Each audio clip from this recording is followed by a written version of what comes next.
Assalamualaikum warahmatullahi wabarakatuh dan selamat pagi kepada semua para pelajar. Okey, kita dah masuk minggu yang keempat. Hari ini kita akan belajar subjek bahasa Melayu. Okey, tajuk dia adalah kata adjektif jarak, kata adjektif panca indera dan kata adjektif perasaan. Okey, kita akan belajar 3 tajuk hari ini. Apa itu kata adjektif? Kata adjektif ialah kata sifat. Okey. Okey, yang pertama kita tengok dulu pada kata adjektif jarak. Apa itu kata adjektif jarak? Okey.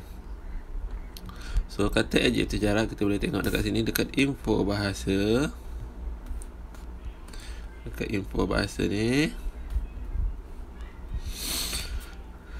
Kata adjektif jarak ialah kata yang membawa pengertian konsep ruang antara dua keadaan. Konsep ruang antara dua keadaan sebagai penerang kata nama. Contoh, dekat, jauh, rapat ataupun hampir. Okey. Konsep dia adalah ruang antara dua keadaan. Okey. Yang mana dapat Ustaz terangkan dekat sini. Contoh, Ustaz bagi kamu contoh, kamu berada contoh sebuah kereta dengan kamu. Kamu lihat kereta tu jauh daripada kamu. So, kata adjektif jaraknya adalah jauh. Sekiranya kereta tu berada di sebelah kamu, bermakna kereta tu berada berhampiran ataupun dia dekat dengan kamu. Okey.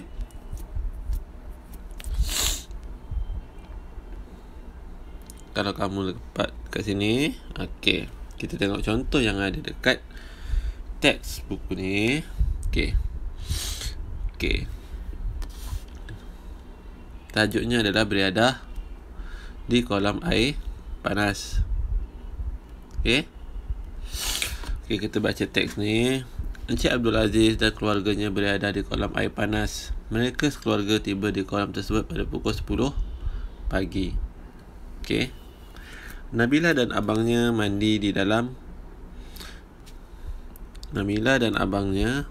kolam yang 40. Lepas tu dari pintu masuk. Ibu dan ayahnya duduk di kerusi yang tempat kosong dengan kolam tersebut. Adik Nabila berdiri tempat kosong dengan ibunya. Terdapat bilik persalinan yang tempat kosong dengan tempat ibu dan ayahnya duduk. Okey, kat sini kita tengok kata adjektif jarak. Okey,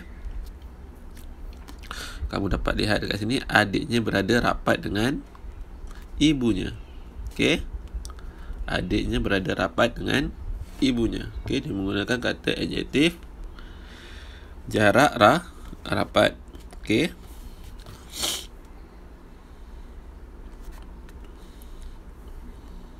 Okey, sementara itu abangnya berada dekat dengan adiknya berada dekat. Okey, tadi adiknya rapat dengan ibu, sekarang abang berada dekat. Okey.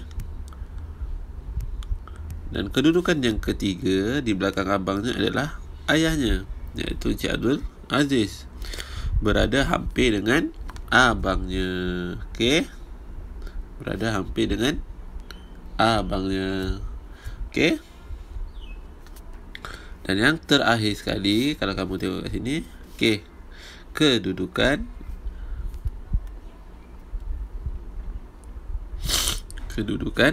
ayahnya berada jauh daripada ibunya. Okey. Seharap kamu boleh faham kata adjektif jarak. Okey.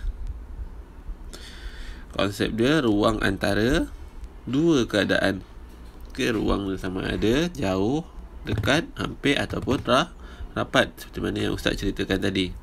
Okey. Seterusnya, nanti Ustaz akan bagi kamu kan aktiviti untuk kamu jawab. Okey, berdasarkan teks kata adjektif jarak, berdasarkan teks muka surat 25. Yang tempat kosong ni kamu perlu isi. Okey. Okey, seterusnya kita beralih ke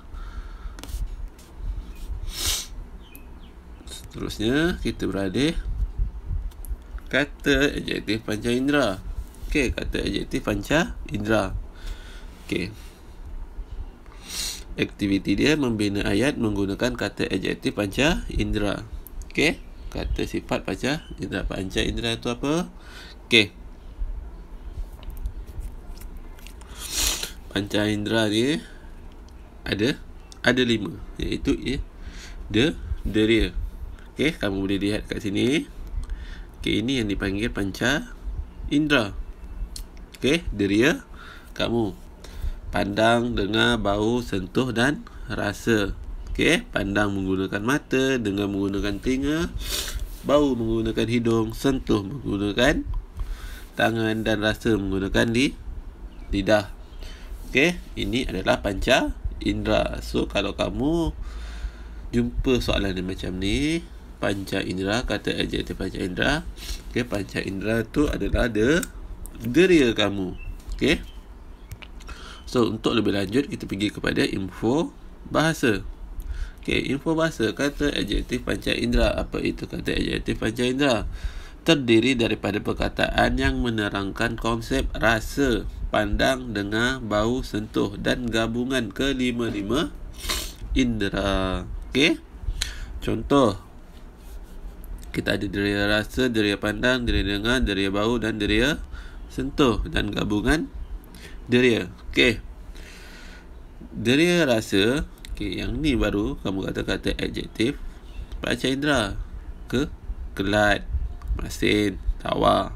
Okey, kalau deria pandang, cantik, buruk, kacak. Kalau deria dengar, merdu, bising. Kalau deria bau, busuk, wangi. Deria sentuh, kasar, kesat. Dan akhir sekali, deria gabungan deria. Okey, gabungan deria, kamu berasa selesa, tenteram ataupun bersih. Okey. So kat sini dia ada bagi satu teks dapur bersih. Okey, kamu boleh baca kat situ dapur bersih. Okey, lepas tu dia ada bagi soalan dekat bawah ni. So kita tengok sama-sama soalan dia. Dapur yang lembap hendaklah dilap supaya bersih. Okey, lantai yang basah menyebabkan lantai menjadi licin. Dapur yang selalu dicuci akan kelihatan bersih ataupun cantik. Okey. Seterusnya, kita perlu memastikan dapur bersih dan kemas. Okey. Kita perlu memastikan dapur bersih dan kemas supaya kita dapat memasak dengan selesa. Okey. So kamu boleh jawab macam tu. Okey. Contohnya, dapur yang lembap hendaklah dilap supaya bersih. Bersih tu adalah kata adjektif panca indera. Okey. Kita perlu memastikan dapur bersih dan kemas. Bersih dan kemas. Bersih, kemas adalah kata panca adjektif panca indera. Okey, Ustaz harap kamu boleh faham apa itu kata adjektif panca indera. Okey. Seterusnya kita beralih kepada tajuk yang akhir pada hari ini. Okey, tajuk yang terakhir pada hari ini adalah kata adjektif perasaan. Okey. Kata adjektif perasaan. Okey, sama je sifat dia. Sifat dia berada perasaan kita. Apa sifat perasaan kita? Itu adalah kata adjektif perasaan. Kalau kita tengok dekat info bahasa ni, kata adjektif perasaan ialah perkataan yang membawa pengertian konsep perasaan. Okey, perasaan yang ada pada diri kita. Contoh, sayang, sedih, rindu ataupun marah. Okey, sifat yang ada pada perasaan. Okey. Kita tengok dekat teks yang telah diberikan. Okey, tajuknya katakan boleh. Nama saya Saiful. Dahulu saya obes. Obesity itu maknanya berat badan yang berlebihan. Okey. Saya berasa amat sedih. Sedih itu adalah kata adjektif perasaan. Okey. Kini saya gembira. Gembira adalah kata adjektif perasaan. Kerana berjaya mengurangkan berat badan saya, oleh itu saya semakin cergas dan sihat. Sebelum ini saya tidak mementingkan cara pemakanan saya. Saya amat suka. Suka tu adalah perasaan. Okey. Makan makanan segera. Apabila berat badan saya mula bertambah, saya berasa bimbang. Okey. Bimbang pun perasaan. Perasaan bimbang. Maaf Ustaz tak apa sihat sangat ni. Okey, seterusnya, saya semakin malu dengan kawan-kawan. Okey, malu adalah perasaan juga.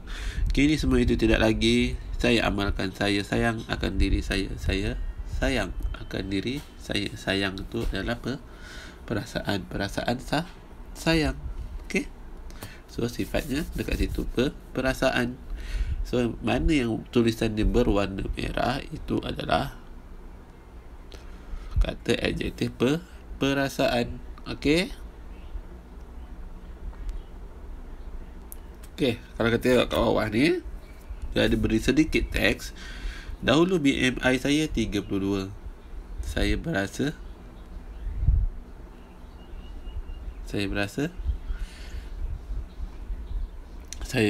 bimbang ataupun saya berasa malu. Kini BMI saya 20. Saya berasa gembira. Ataupun dahulu BMI saya 32. Saya berasa sedih. Kini BMI saya 20. Saya berasa gembira. Okay, BMI saya 26.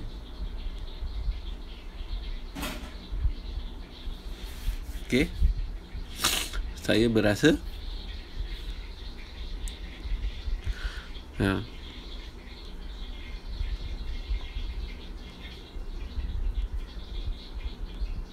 saya berasa apa?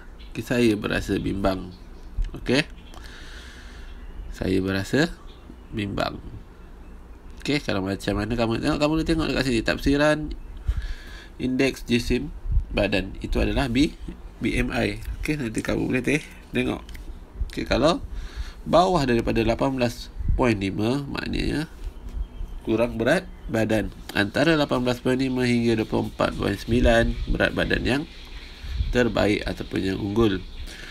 Antara 25 hingga 30 lebih berat badan. 30 dan ke atas adalah obes ataupun obesity. Okey. So, saya harap kamu boleh faham dengan penerangan Ustaz pada hari ini. Sekiranya kamu ada masalah ataupun tidak faham dengan apa yang Ustaz terangkan pada hari ini, kamu boleh call ataupun WhatsApp Ustaz. Okey. Okey, seterusnya nanti Ustaz akan bagi kamu sedikit latihan mengenai kata adjektif. So, nanti kamu boleh buat dekat rumah. Cuma ada satu sahaja berdasarkan daripada tiga tajuk tadi. Okey. Dengan itu, wabillahi taufiq wal hidayah. Wassalamualaikum warahmatullahi wabarakatuh.